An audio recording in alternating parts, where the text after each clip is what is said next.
A 40 años de la desaparición del doctor Centeno se ha realizado un homenaje en la ciudad de Mar del Plata, en el aula Cocamalle, con la presencia del señor Héctor Recalde y el exministro de Trabajo, el señor Cuartango, auspiciado por la bancaria y su secretario general, el señor Sergio Palazzo. La cobertura de lo que vimos a lo largo de la jornada para ustedes. Sergio Palazzo nuevamente en la ciudad de Mar del Plata, en un momento muy especial para los marplatenses, para los argentinos, para los abogados laboralistas y también cuando hablamos de los argentinos por las declaraciones que ha hecho el presidente. Usted ha traído a esta ciudad nada más ni nada menos que al señor Recalde. Pretendíamos en el 40º aniversario de la Noche de las Corbatas homenajear a los abogados laboralistas que fueron detenidos, secuestrados y, como en el caso de Norberto Centeno, asesinado por la dictadura militar, y creíamos absolutamente necesario hacerlo en un tiempo donde la Argentina, a través de la figura del presidente de la Nación, se ataca a los derechos humanos desconociendo cuánto desaparecido hay en la Argentina, cuando se ataca a los jueces del fuero laboral induciéndolos a que esto es una mafia, y también en el caso particular de los abogados laboralistas que han sido acusados por el presidente de la Nación como integrantes de una mafia.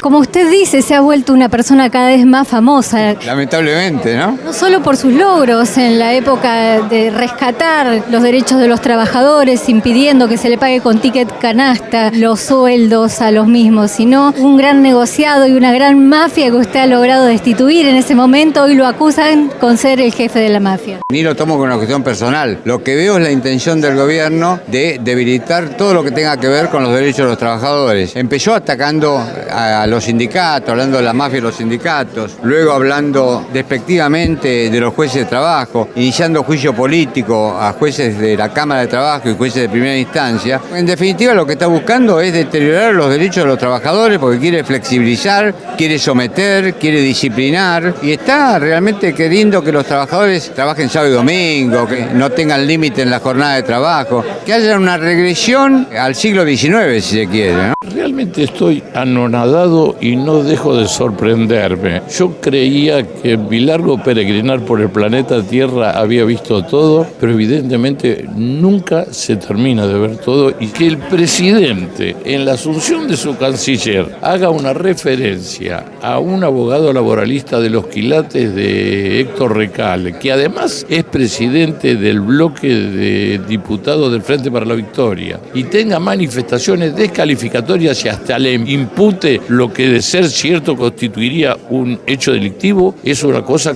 que supera mi capacidad de asombro. No pensé nunca que podría haber una barbaridad semejante. Tal como hablo la mafia de los juicios laborales.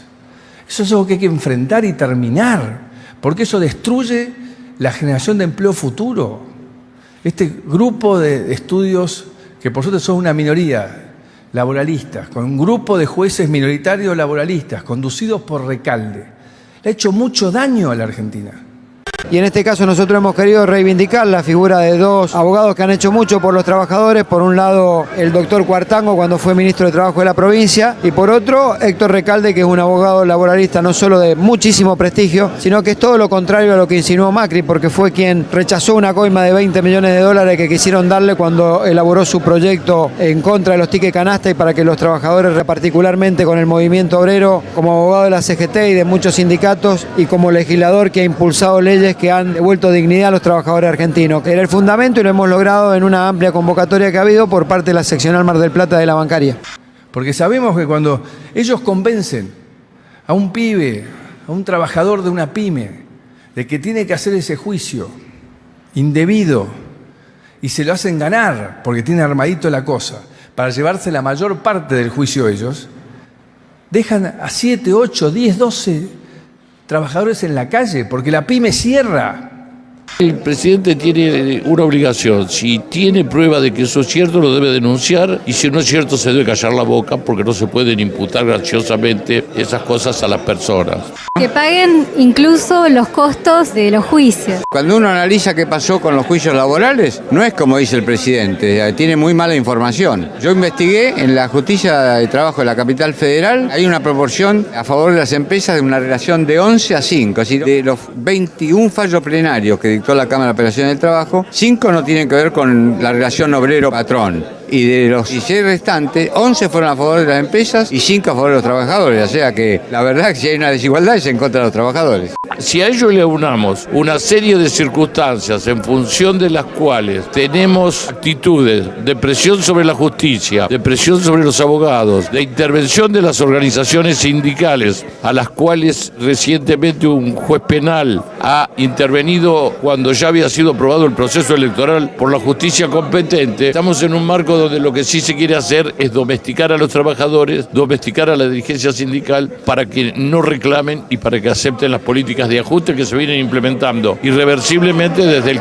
10 de diciembre de 2015, que es cuando asumió Macri. Y usted fuertemente pidiendo un paro nacional. Yo he planteado la necesidad que la CGT convoque un confederal donde podemos participar quienes son miembros del Consejo Directivo y quienes no lo somos, para que nos explique el Consejo Directivo de la CGT por qué discontinuó el plan de lucha que había empezado con una maravillosa movilización en marzo, un paro muy contundente en abril, y como segundo punto, que se discuta la necesidad de continuar ese plan de lucha y se buscará el mecanismo si es a través de una movilización o de un paro nacional. Lo que sí hay que decirle claramente a este gobierno que el diálogo que ellos pretenden, que es la sumisión, no debe ser la moneda que acepte el movimiento obrero, que el movimiento obrero tiene que responder con dureza ante la agresión que están sufriendo los trabajadores y las familias argentinas.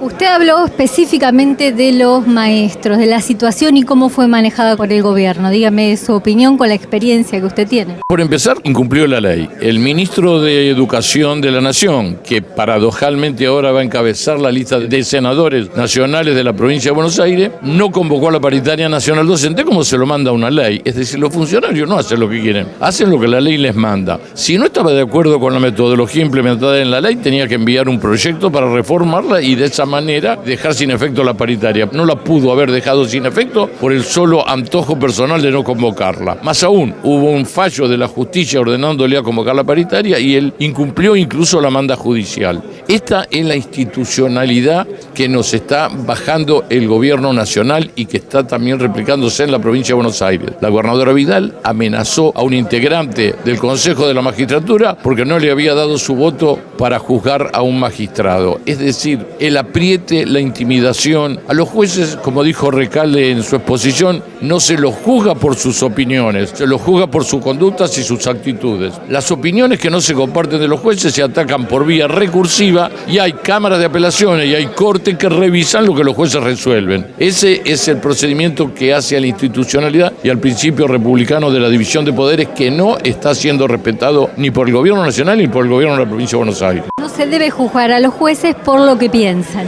Exactamente, cada uno tiene derecho a opinar lo que le parezca y a interpretar una ley como le parezca, y hay un régimen de recursivo donde hay cámaras que revisan. Los juzgados suelen ser unipersonales y las cámaras son integradas por 3 miembros, donde lo cual una opinión de un juez de primera instancia es perfectamente revocable por la alzada, y ese es el procedimiento que hay que seguir. Yo también decía en mi exposición que el juez Arias, que fue uno de los jueces denunciados, a nosotros nos dictó una importante cantidad de fallos que no eran de nuestro agrado. Los apelamos, conseguimos que algunos fueran revisados por la Cámara en lo contencioso administrativo y otros fueron convalidados y los tuvimos que cumplir. Ese es el libre juego de la democracia y el libre juego de las instituciones. El gran homenaje que le podemos hacer hoy a Norberto Centeno es prepararnos para soportar el embate que se viene contra los trabajadores, porque son directamente los afectados. Luego está la excusa o el instrumento: atacar a los abogados laboralistas, atacar a los jueces del trabajo, a la legislación laboral. Fíjense ustedes que estamos con un gobierno que se proclama liberal en lo económico, pero que es autoritario en lo político.